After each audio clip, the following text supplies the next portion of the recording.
I am excited to announce my new podcast, Giving Legends. It's an opportunity for me, Hannibal Navies, and my co-host Charlie Batch to talk with people of influence who are committed to building a legacy through service. Stay tuned and learn what makes them giving legends. What's going on? This is Charlie Batch, joined by my co-host, Mr. Hannibal Navies. What's going on, people? And welcome to another edition of the Giving Legends podcast. This edition is actually presented by Zoa Energy, which is powered by great taste, electrolytes, B and C vitamins, zero sugar and caffeine from green tea and green coffee. It's available on Amazon and at any store near you, like 7-Eleven, Costco, and more. For more info, go to zoaenergy.com. That's zoaenergy.com. So joining us today, we have Mr. Dahani Jones. Welcome to the show, brother. You know what happens when when you call somebody Mr., that means that like they're older. So it's deference, you know what I mean? So I appreciate it, you know. I think it's a color He's calling me like my guy, Dahani. No, here's why I that's say. when we're young, you know? No, here's why I say that, right? Dahani Jones. Here's why I say it, Mr. Jones. Got a whole resume and everything. I got a couple pieces of paper. No, I hit him with the Mr. Hit him with a LinkedIn profile. It's respect, Hannibal, right? Here's the respect. Deference, that's what I'm saying. Here's the respect on why it comes with it, right? Because this is the first time in a long time that this guy has the opportunity to brag on the University of Michigan. Oh, yeah. So I want to say congratulations. True. That's a national championship. That's true. For sure. True. Go ahead. No, I appreciate that. Thank you. Thank you very He much. turned into Mr. real quick. You see it? I appreciate that. He The turned greatest into university Mr. in the real world, quick. established in 1817. Oh, my God. I mean, if you look up most major companies in the world, I mean, we're global. Oh, my God. We run them all. You really I mean, set a lot this of up people like this? think that there is some other organizations out there. It's really the only one, University of Michigan. I'm going to let y'all have it, man. Y'all did your thing, man. You got Yeah. it. You got it. It did take a little bit of time. You got it, though.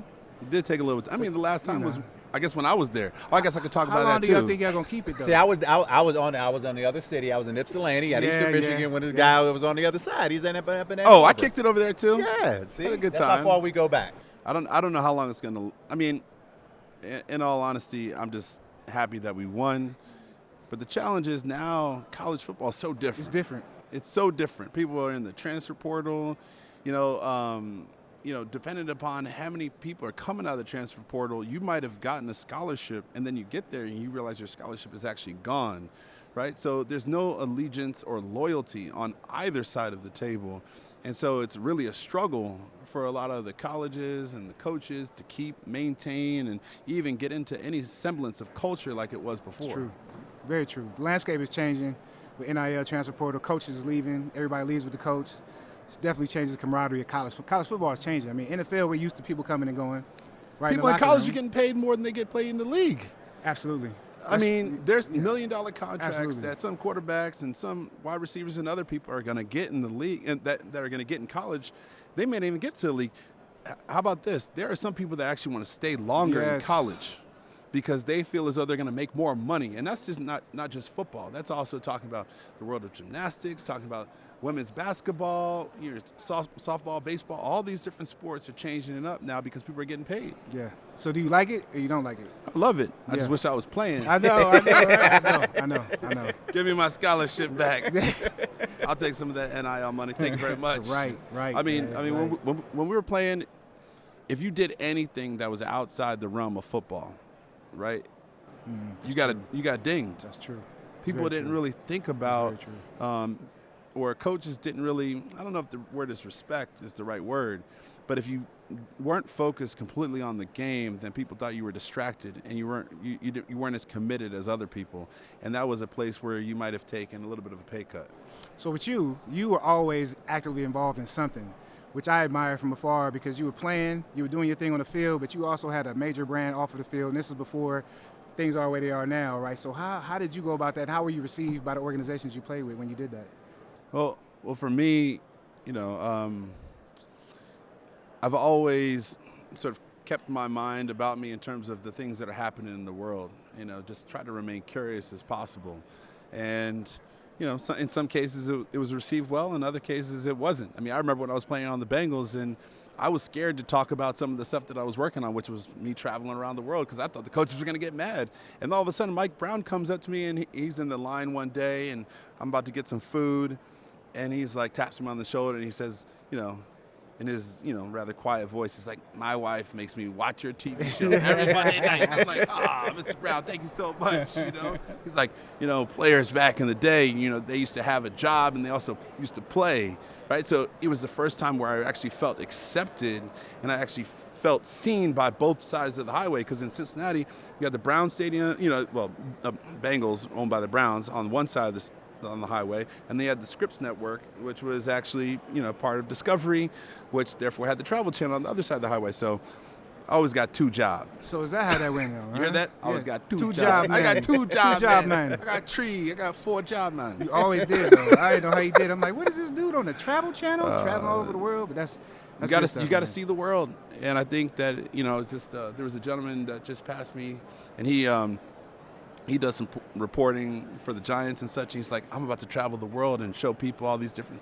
And I got my inspiration from your show. That feels good, right? That feels good that everybody now wants to actually use their passport and actually travel, right? And go see and go experience and go see life, right? Adding to that tool belt. Charlie, your good friend, the coach, right? Talked about it all the time, right? I got a chance to spend some moments with him, and I spent some time with him, and that's what he talks about. You got to have a diversity of thought to add to your thinking, so you can add different ingredients to this algorithm we call life. And that's the coach. And what he mentioned when he talks about coach, not NFL coach, we're talking about coach who actually Bill Campbell. Bill Campbell is his name. He actually is born and raised in Homestead, my hometown. Did a lot of great things with Columbia. He went out, CEO of Intuit, then he sat on Apple's board for over 20 years. Worked with him a lot over with my foundation, and from there, man, he was the coach of Silicon Valley, and it was interesting because they actually wrote a book about him on people that he coached throughout. What they call the book, the Trillion Dollar Coach. The Trillion Dollar Coach. Here's a man that coached at Columbia. The team was decent, right? And then all of a sudden he takes those same basic principles of coaching and applies it to all the companies that basically sit, the Magnificent Seven, if you will, right? And I'm sure Zuckerberg had a conversation with him. I'm sure, Tim Cook had a conversation with him. By the way, that's Meta and that's Apple, right? Mm-hmm. I'm sure like all these different CEOs of these different companies have sat and talked to him. God rest his soul, he's since passed. But his words and his coaching advice still are all throughout the valley.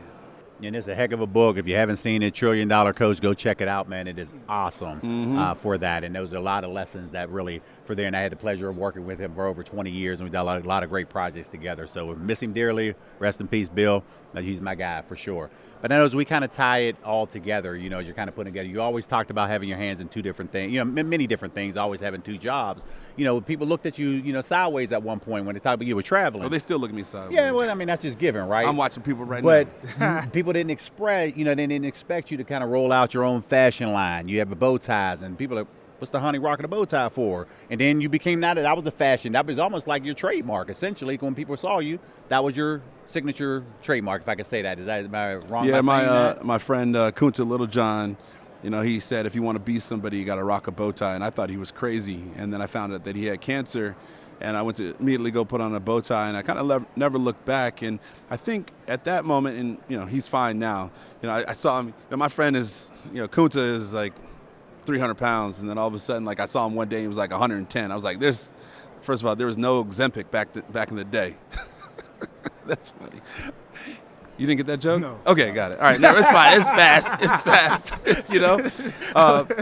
But there, and he told me if you want to be somebody, you got to rock a bow tie. So I went to go put a bow tie on, and it became the basis for a lot of my overall thinking, right, in terms of understanding the value of philanthropy. And so while, starting Bowtie Cause and working with underprivileged youth and education, now I'm able to sort of like understand the value of entrepreneurship. I'm able to understand the value of cause, the value of philanthropy. And, Coach Carr in Michigan, that's what he said. It's not about you, it's about something greater than yourself.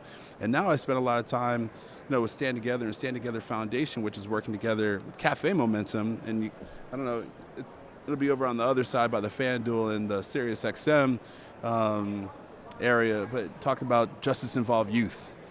Some people have unfortunately been involved in the justice system, the juvenile justice system, and they've had to find their way out. And when they do, who's going to be there? Who's going to be the ones that are going to empower them? Who are going to be the ones that lift them up and allow them to really kind of achieve their goals and break down the barriers of now their unfortunate occurrence to now something that can change. And with Café Momentum, they allow the kids to have an internship, allow it really to kind of find their voice, to find, and know that someone believes in them. So I spend a lot of time with them now, with Stand Together, and Players Coalition is involved, but we have a pop-up, so I hope you guys come by a little bit later. It's awesome. I say that because it's awesome, because 2 years ago I heard about this. I think, you kind of rolling this out, and then they were saying, hey, we're going to come to Pittsburgh. I met the team, and all of a sudden you could just see kind of everything just kind of flowing to the point where now people are excited, supporting, and now here they are in Super Bowl Row, Media Row, and who would ever envision that from a concept to where we are now? And man, hats off to everybody involved, your support as far as what they're doing, because the mission and belief in the mission and vision and what they're trying to accomplish, man, it speaks volumes. Yeah, well,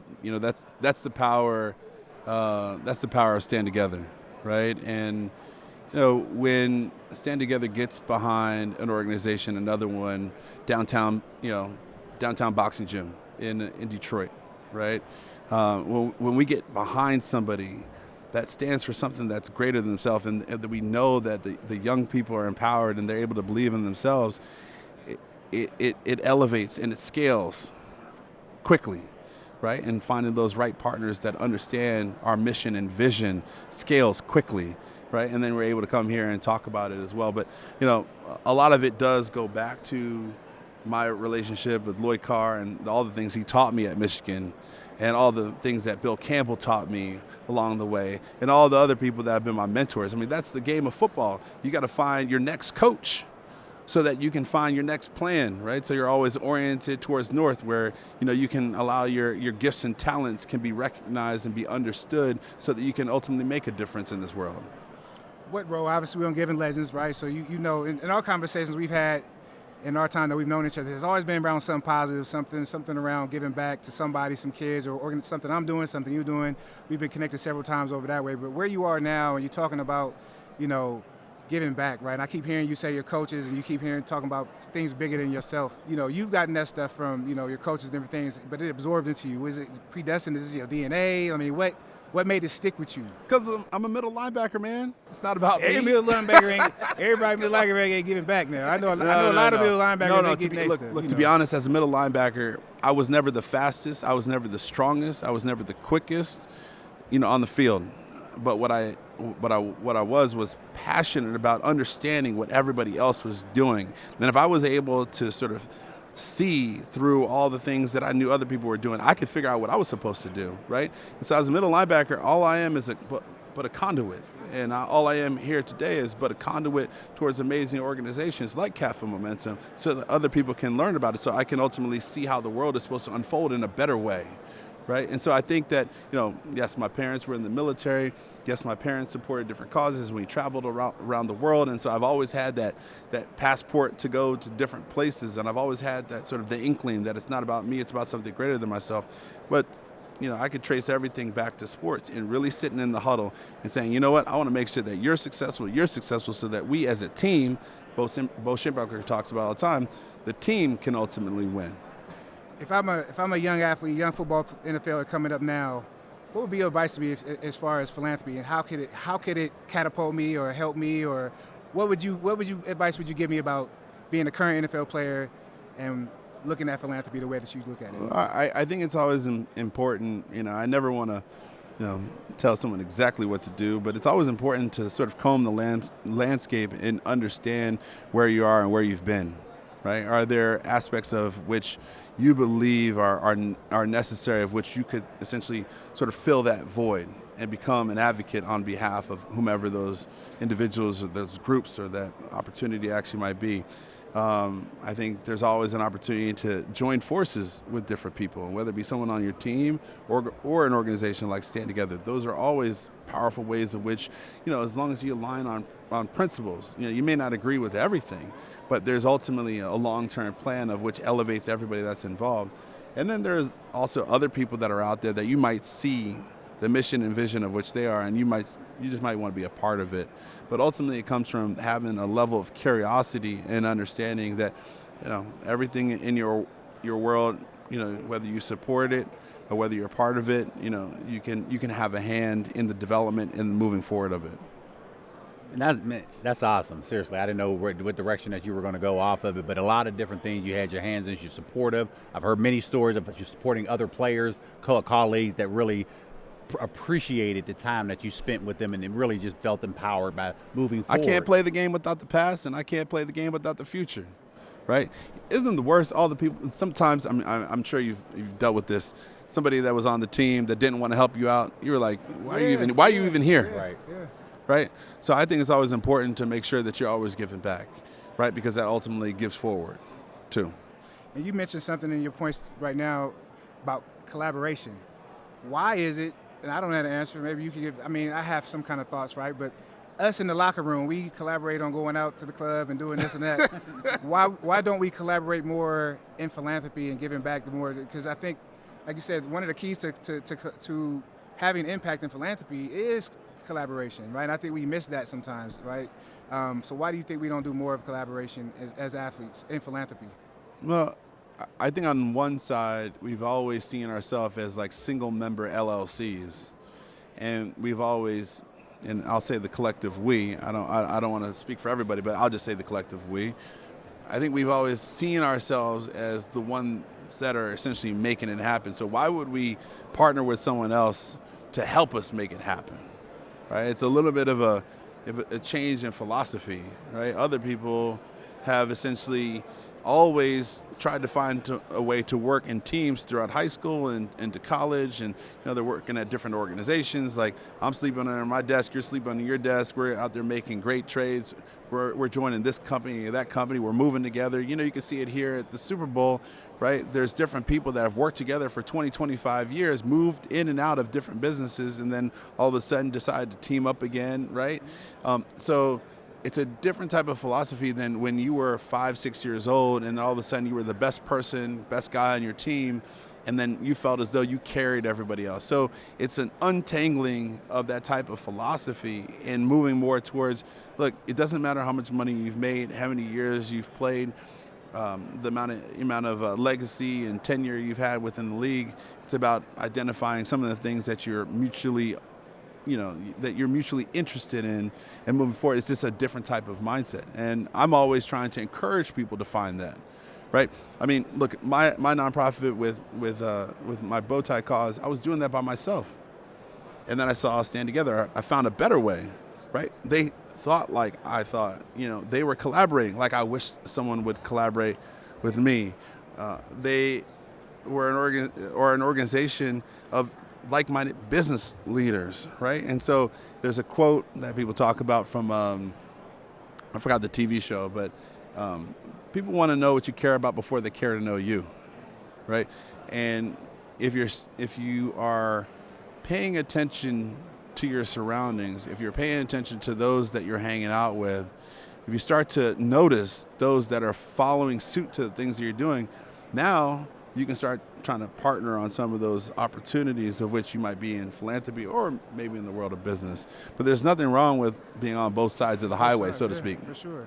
And back to Café Momentum, I remember seeing some documentary or something about it, right? And I looked and I was very amazed by the real work that they're doing, right? They're in there really getting real job skills, really getting acclimated back into the real. Tell me, what is the next 10 years look like? In 10 years from now, what is the sustainable impact that you want to create, right? What is it, the end goal, right? Give me a little bit of the vision 10 years from now that you want to. Look, Café Momentum has been in Dallas, Pittsburgh, and is moving to a couple of new places, right? Denver being one of them. In the future, looking at places like Baltimore. There is a problem. One of the biggest problems that we have in our today's society is, how do we decrease, how do we make sure that justice-involved youth don't go back into the system? How do we knock down a lot of the barriers that are preventing them from moving on in life, right? We don't want to be we don't want to be a statistic, you know what I mean? So if we can find ways to tackle that problem through places like Café Momentum and downtown boxing gym, where those young people come to a gym in Detroit, Have you heard Downtown Boxing Yes, Gym? yep. Right? In Detroit. Those young people, they're training together. We're empowering them. We're believing in them. I mean, all those kids graduate. All the young people that come through Café Momentum, they don't go back into the system. They have found someone that believes in them, just like on the field. If someone believed in you, you had a higher chance of becoming successful. Now, there's a bunch of other people that might have hated on you. There's a bunch of other people that might have said, no, he's not that good, right? But all you need is just one, right? And some people have none. So how do you change the math? How do you change the equation to be around those that actually are believing in you and lifting you up? If we close, you talked about opportunities, man. If anybody is interested in connecting with you, where can they go to find you? Well, you can find me on Instagram, D0057, but you can go and find Café Momentum, cafemomentum.org/Super Bowl, or if you're out here on Radio Row or you're wandering around, we'll be right over there by the Sirius XM and the FanDuel tent. And we'll be serving food tomorrow, the 7th, as well as the 8th, from 11 o'clock to 1 o'clock. And so all the young people that are over there are formerly justice involved youth, and those that have come through the program, and those that would love to hear from you, talk to you, understand that you believe in them and support them, right? Because just as much as you all have an amazing podcast here, we want them to be able to hear these stories as well, because we want them to hear the stories of being able to conquer and work through things in order to achieve your own goals. Absolutely. And I like what you're doing. We got to go, but I want to talk to you about what does that model look like, the scale model? Like, how do I get that in Atlanta? How do I get that in the Bay Area? Like, so we'll talk about that. But I mean, if it's on the docket for Atlanta too. Okay. Yeah. I'm excited about that. Atlanta is the other place that they're exploring, alongside with Denver, and then that becomes also Baltimore as well. So, but you can go to Stand Together. You can go to Stand Together's website and you can learn about Café Momentum as well, or you can just talk to me. Absolutely. We'll make it happen, man. Appreciate you, man. Let's do it. Not a Thanks problem. for coming All on, right. man. Yes, sir. Appreciate you stopping by, joining us. Appreciate y'all having me. Not a problem. We appreciate you. Thanks for joining us on another edition of Giving Legends Podcast. I got to try this stuff. Find us on YouTube, Instagram, and LinkedIn, and comment on what inspires you to be a giving legend in your community.